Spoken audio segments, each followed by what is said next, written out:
To have art of that quality taken and never to be seen, never to be appreciated by anybody again is a kind of a devastating impact. Despite a $5 million reward from the museum, no one's been arrested and the art is still missing, to the dismay of the former U.S. Attorney in Boston, Donald Stern. So the investigation so far would be called a failure? Well, I guess you have to say that. For now, one of the few remaining hopes for the FBI centers on a one-time member of a notorious Boston art theft ring who says he knows who took the masterpieces and how to get them back. I believe I have a very accurate picture of everything that's transpired. His name is Billy Youngworth, whose claims have previously been met by some with skepticism.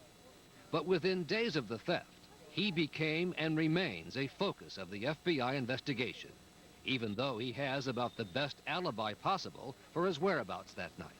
I was incarcerated in the Federal Correctional Institution in Memphis, Tennessee. So you did not do it? No, I didn't.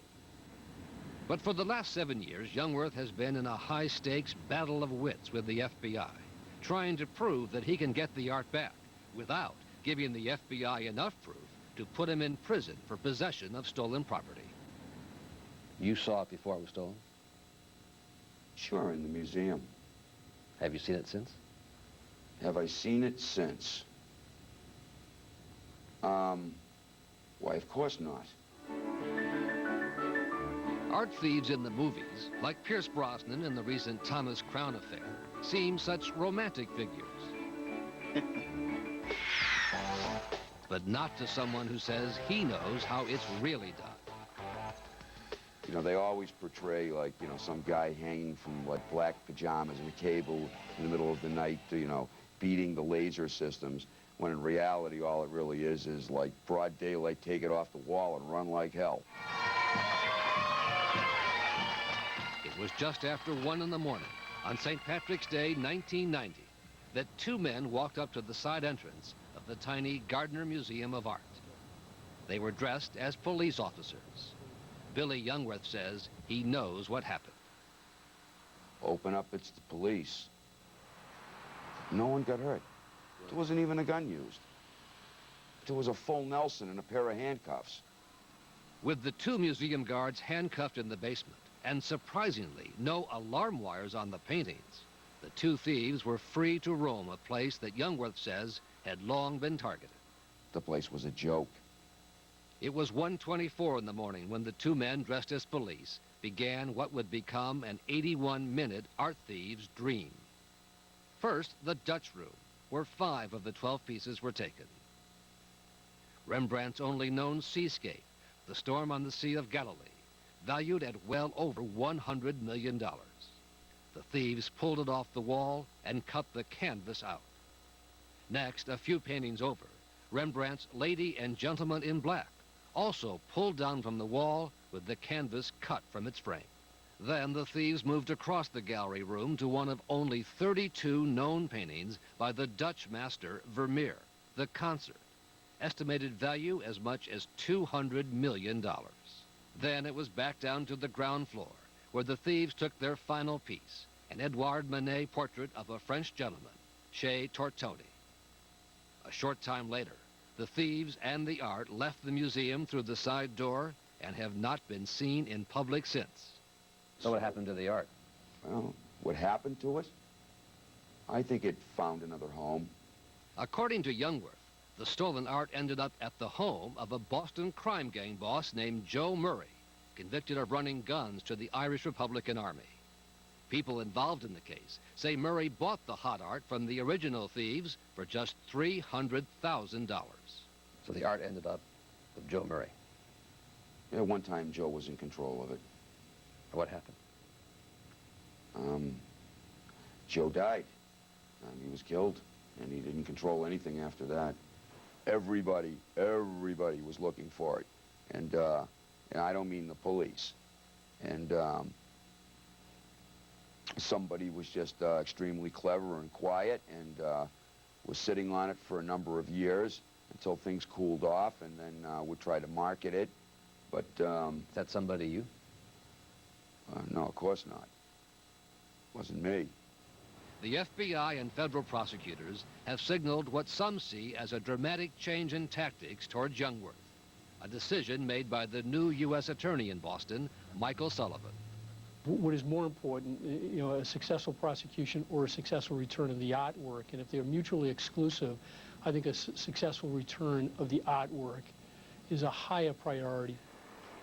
As it stands now at the Gardner Museum, there are only empty frames where the stolen Rembrandts and the other masterpieces were once on display.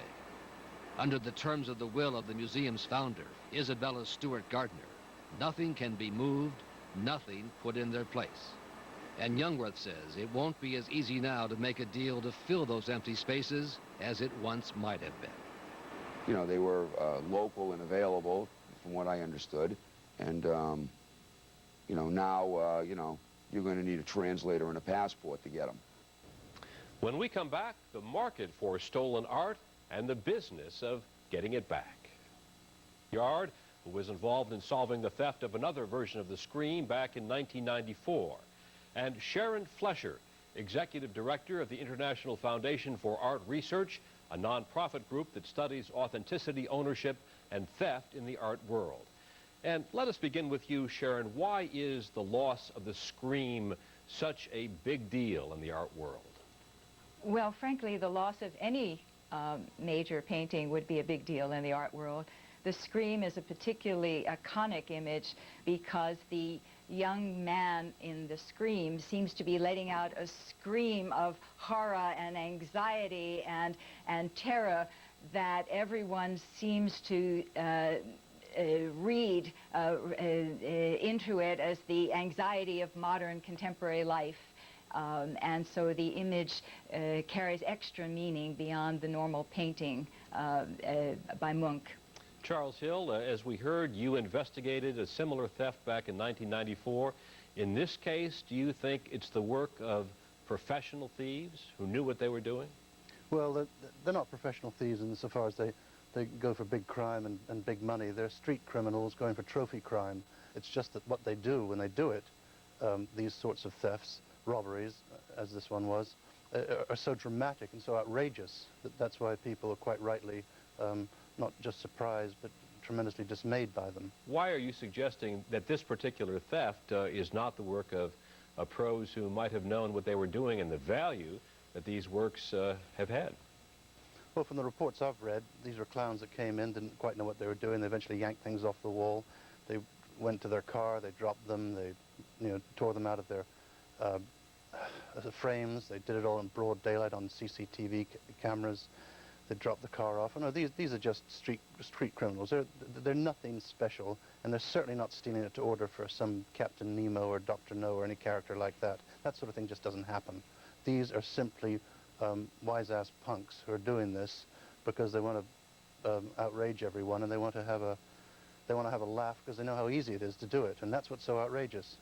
Sharon, can these thieves, whoever they might be, possibly sell these works anywhere on the market? They can't sell them on the legitimate market. There isn't a collector, a dealer, a museum in the world, a legitimate one, that would acquire either of these two works. They're just too well known, and the theft itself is so well publicized. It's headline news. No, there's absolutely no legitimate market for these works. So why would you steal something that you can't sell? Well, I could answer flippantly and say, beats me, but in fact, there are many reasons why people commit these kind of crimes. Sometimes it's for the sheer publicity value. Sometimes it's for ransom, political or otherwise. Sometimes it's for some other statement that they want to make and that might come out subsequently that we don't yet know. But it's certainly not for a legitimate market. Charles, is it likely that the museum or perhaps an insurance company would pay some kind of a ransom similar to a kidnapping here? Well, I'd certainly hope not. I mean, a ransom would be utterly counterproductive. Paying ransoms to these sorts of criminals is utterly the wrong thing to do. However, paying a reasonable reward to somebody for information to lead to the recovery of these two pictures, and all being well, the apprehension of these criminals, that would be great, but and it'd be the right thing to do as well. But